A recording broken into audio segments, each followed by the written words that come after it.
SSC annual ఎగ్జామ్స్కు prepare అయ్యే విద్యార్థులకు metallurgy లోహ సంగ్రహణ శాస్త్రంలో ఫర్నేసెస్ కొలిమిల గురించి ఒక చిన్న వీడియోతో మీ ముందుకు వచ్చాను. సో ఇందులోకి వెళ్ళి మనకి కంపల్సరీగా ఏదో రకంగా మనకి క్వశ్చన్ అడగడం జరుగుతుంది. కాబట్టి చాలా సులభంగా ఈ ఫర్నేసెస్ల గురించి సో ఎలా అర్థం చేసుకోవాలి, ముఖ్యంగా మనకి ఇక్కడ బ్లాస్ట్ ఫర్నేస్ ఒకటి, అదేవిధంగా రివర్బరేటరీ ఫర్నేస్ ఒకటి, బ్లాస్ట్ కొలిమి, అదేవిధంగా రివర్బరేటరీ కొలిమి. సో ఈ బ్లాస్ట్ ఫర్నేస్లో జరిగేటటువంటి రియాక్షన్ ఎలా ఉంటుంది, బ్లాస్ట్ ఫర్నేస్ యొక్క లేబలింగ్ భాగాలు, అందులోని అంశాలు ఎలా ఉంటాయి, అదేవిధంగా రివర్బరేటరీ కొలిమిలోని భాగాలు అవి ఎలా పనిచేస్తాయి అనేటటువంటి విషయాన్ని సింపుల్గా మీకు అర్థం చేయడానికి ప్రయత్నం చేయిస్తాను. తప్పకుండా అర్థం చేసుకొని దీనికి సంబంధించినటువంటి నోట్స్ను రాసుకొని ఎగ్జామ్కు ప్రిపేర్ కమ్మని కోరుతున్నాను. సో మనకి మొదటగా బ్లాస్ట్ ఫర్నేస్ గురించి తెలుసుకుందాం. సో ఇదొక బ్లాస్ట్ ఫర్నేస్. సో ఇందులో మనకి ఒక 4 రకాలైనటువంటి గదులు ఉంటాయి, జోన్స్ ఉంటాయి.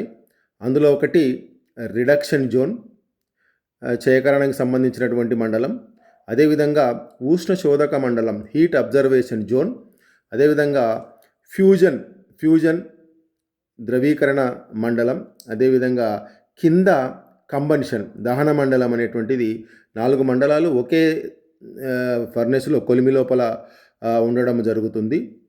సో ఇక్కడ మనకి లేబలింగ్ కనుక చూసినట్లయితే ఇదొక జారుడు చట్రం, పైన ఒక జారుడు చట్రం.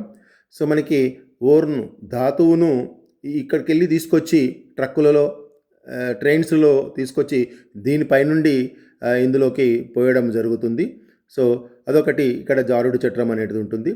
సో ఇక్కడ హీట్ చేసినప్పుడు వచ్చేటటువంటి వేస్ట్ గ్యాసెస్ పోవడానికి, ఇక్కడ వ్యర్థ వాయువులు పోవడానికి ఒక వెంటిలేషన్ ఇక్కడ ఉంటుంది. సో అదేవిధంగా ఇక్కడ 2 హాట్ ఎయిర్ బ్లాస్టర్స్ ఉంటాయి. ఇక్కడి బయట నుంచి చాలా వేడి గాలిని ఈ ఫర్నేస్లోకి పంపడం జరుగుతుంది. హాట్ ఎయిర్ బ్లాస్టింగ్, మామూలు వేడి గాలి కాదు, బ్లాస్ట్ చేసి వేడి గాలిని పంపుతారు. అందుకు దీన్ని బ్లాస్ట్ కొలిమి అని కూడా పిలుస్తారు. సో కింద చూసినట్లయితే మనకి అక్కడ మోల్టన్ ద్రవస్థితిలో ఉండేటువంటి లోహం బయటికి వచ్చే విధంగా దాన్ని పట్టుకోవడానికి ఇక్కడ ఒక ట్రైన్ పెట్టడం జరుగుతుంది. అదేవిధంగా లోహమలం, స్లాగ్ అంటారు లోహమలాన్ని. స్లాగ్ ఇక్కడ తెట్టె లేకపోతే నురుగు పైన ఉండేటువంటి తెట్టెను సో ఈ రంధ్రం ద్వారా, ఈ అవుట్లెట్ ద్వారా ఈ ట్రేలో పట్టడం జరుగుతుంది. సో ఇది బ్లాక్ ఫర్నేస్కు సంబంధించినటువంటి పటం. సో ఇందులోని గదుల గురించి, సో ఈ లేబులింగ్స్ గురించి సో అర్థం చేసుకోండి. అదేవిధంగా ఇది చాలా హైట్గా ఉంటుంది, దాదాపు 30 మీటర్ల ఎత్తు, 5 నుంచి 10 మీటర్ల రేడియస్తో ఉన్నటువంటి ఒక పెద్ద కొలిమి ఫర్నేసింగ్ ఇది. సో ఇందులో జరిగేటటువంటి చర్యలు ఏంటంటే, ఈ బ్లాస్ట్ ఫర్నేస్లో జరిగేటటువంటి చర్యలు మనకు ముఖ్యంగా ఇందులో ప్రగలనం, స్మెల్టింగ్ అనేటటువంటి ప్రక్రియ జరుగుతుంది ఇందులో.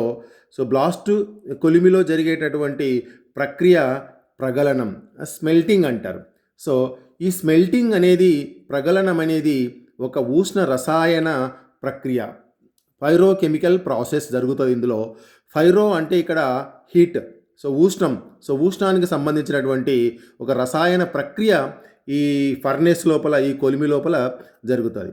సో ఏం జరుగుతుంది యాక్చువల్గా ఇందులో అంటే, ధాతువుకు అంటే ఓరుకు ద్రవకారి మరియు ఇంధనాన్ని, ధాతువుకు ద్రవకారి మరియు ఇంధనాన్ని కలిపి బాగా వేడి చేసేటటువంటి ప్రక్రియను మనము ఏమంటామంటే ప్రగలనము లేకపోతే స్మెల్టింగ్ అంటాం.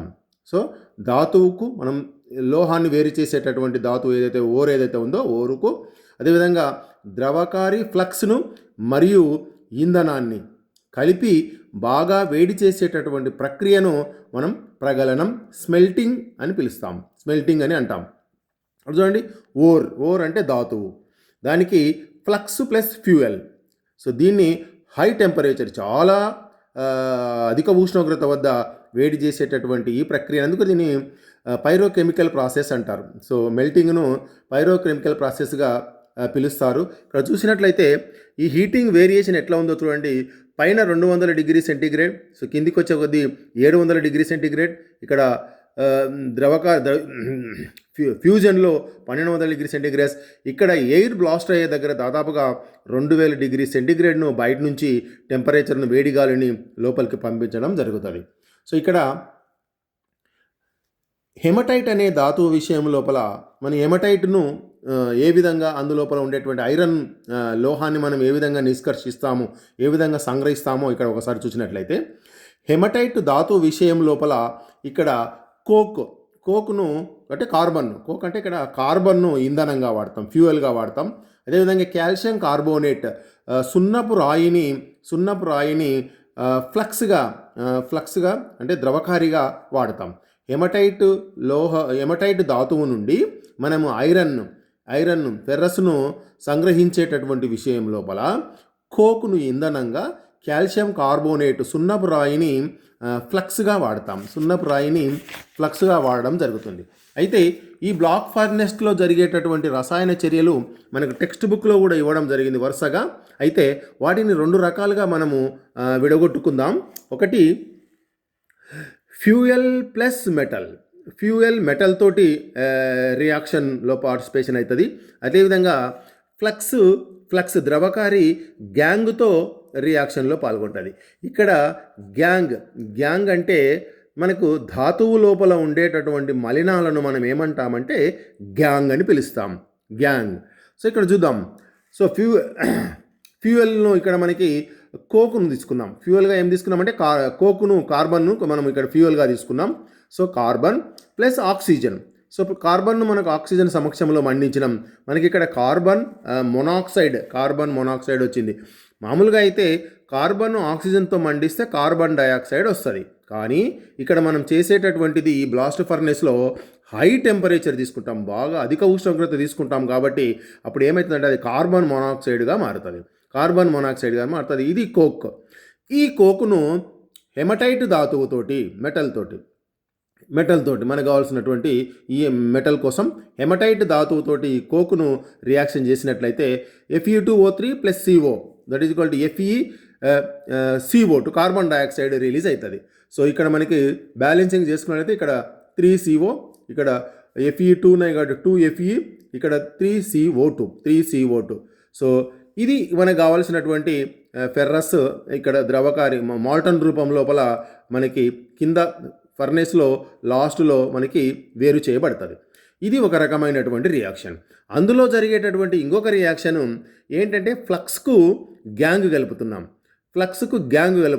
అంటే ఇక్కడ ధాతువు లోపల ఉండేటువంటి మలినాలతోటి మనము ఫ్లక్స్ను రియాక్షన్ చేస్తూ ఉన్నాం. ఇక్కడ ఫ్లక్స్ ఏం తీసుకున్నామంటే కాల్షియం కార్బోనేట్ తీసుకున్నాం. ఫ్లక్స్ను కాల్షియం కార్బోనేట్ తీసుకొని రివర్బరేటరీలో జరిగేటటువంటి రియాక్షన్ తోటి ఏమైపోతుందంటే కాల్షియం ఆక్సైడ్ ప్లస్ కార్బన్ డయాక్సైడ్గా రిలీజ్ అవుతుంది, విడుదలగా ఉంటుంది. కాల్షియం ఆక్సైడ్ ప్లస్ కార్బన్ డయాక్సైడ్గా 2 స్ప్లిట్ అవుతాయి. ఇక్కడ వచ్చేటటువంటి ఈ కాల్షియం ఆక్సైడ్ తోటి ఇది ద్రవకారి అనుకుందాం.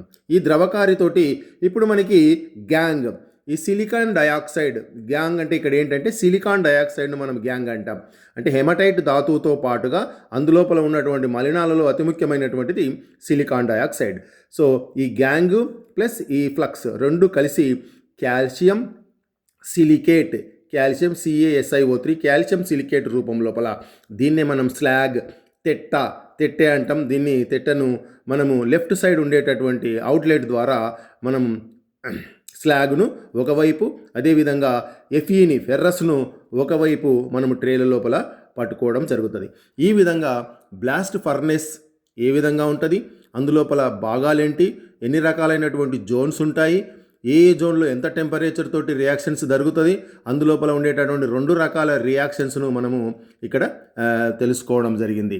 అదేవిధంగా రెండవ ఫర్నేస్ వచ్చేసి మనకి రివర్బరేటరీ కొలిమి. ఇది టెక్స్ట్ బుక్లో జస్ట్ బొమ్మ ఇవ్వడం జరిగింది. సో రివర్బరేటరీ కొలిమి పటం దించి అందులో భాగాలను గుర్తించమని కూడా అడుగుతారు.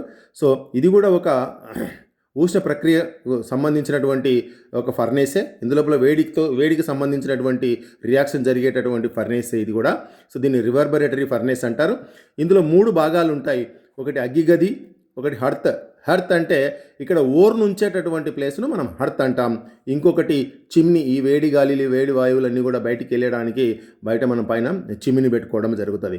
సో ఇక్కడ అయితే మనకు రివర్బరేటరీ కొలిమిలో 3 వేరుగా ఉంటాయి. అంటే మండించేటట్టుగా ఫైర్ బాక్సు, తర్వాత హెర్త్, తర్వాత చిమ్ని, ఈ 3 వేరుగా ఉండడం జరుగుతుంది. అదే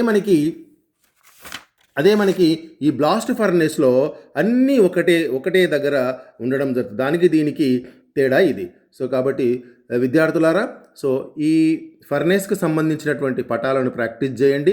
అందులో లేబలింగ్ గుర్తుపెట్టుకోండి. సో ఇది మనకి గతంలో కూడా అడిగినారు. రివర్బరేటరీ ఫర్నేస్ యొక్క పటం గించి అందులోని భాగాలను గుర్తించండి అన్నాడు. సో 3 భాగాలు ఉన్నాయి సింపుల్గా. ఒకటి అగ్గిగది, ఒకటి హెర్త్ అంటే ఓర్ను ఉంచేటటువంటి ప్లేసు, మూడోది చిమ్ని.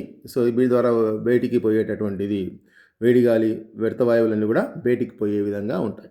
సో కాబట్టి ఈ విధంగా మనకి మెటలర్జీ లోపల ఒక చిన్న టాపిక్, సో ఫర్నేసెస్కి సంబంధించినటువంటి టాపిక్. సో ముఖ్యంగా మనకి బ్లాస్ట్ ఫర్నేస్లో జరిగేటటువంటి రసాయన చర్యలు ఏంటివని కూడా ఎగ్జామ్లో అడుగుతారు. సో కాబట్టి అవి గుర్తుపెట్టుకోండి. అదేవిధంగా బ్లాస్ట్ ఫర్నేస్ను పటాన్ని దింపి లేబలింగ్, అందులోపల ఉండేటువంటి గదులను గురించి కూడా అవగాహన చేసుకోగలని కోరుతూ, సో ఈ వీడియో కనుక మీకు నచ్చినట్లయితే please like, share and subscriber. మరొక మంచి టాపిక్ తోటి మీ ముందుకుంటాను. Thank you. CS Reddy, CSR group. Okay, thank you.